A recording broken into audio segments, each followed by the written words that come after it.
Miss Weber. I teach AP Environmental Science and Anatomy and Physiology, and this is Classroom Cribs, room 267.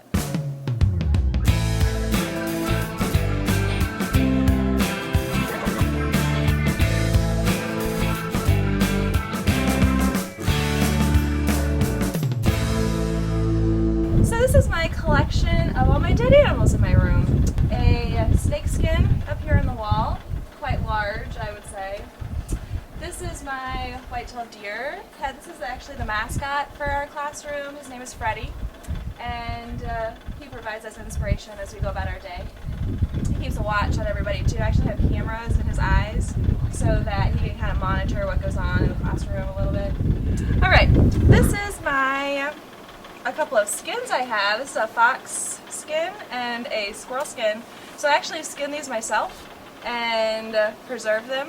And I was going to make a nice little coat out of it, but it turns out it's really tough to do, and so I didn't do that. But I do have the skins here. This is the fox skull that came out of this, and what happened was, to get this, I took the carcass from this and I buried it, and then I let it sit there for a couple months, and then I dug it back up, and it turned out it turned into just a puddle of goo, guts and goo. It was really disgusting. Okay, so this is the Naked Patriot. He is also a mascot for our class. We use him for inspiration, and he was actually a part of my door decoration for homecoming week that I did not win, but I'm not bitter about it. And I left him up here because I think he's a good representation of what we stand for as Patriots. So we have some class pets in my room too. We have 1,000 class pets actually, and they are all red wiggler worms. And if you look in here and get a nice close-up, you can see somewhere, oh that's a good one right there. These are all our worms. Students will bring in apple cores and celery and paper, and you can put your report cards in there if you don't like them, and the worms will break them all down and turn them into nutrient-rich soil. So we're here with Rowan. Rowan is one of my star anatomy pupils. He is here in full gear. We have goggles for eye protection.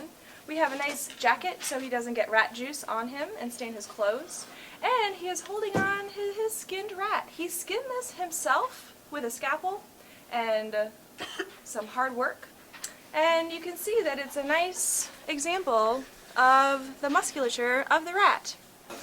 Okay, this is Sean. Sean is one of my star AP Environmental Science students. He is here in full environmental science gear.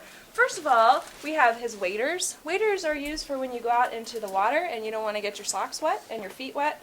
And so he can go out in the water and get all sorts of samples with his seine net. This is a seine net, so you would go in the water and you collect a bunch of fish and whatever else is out there, and you can analyze it.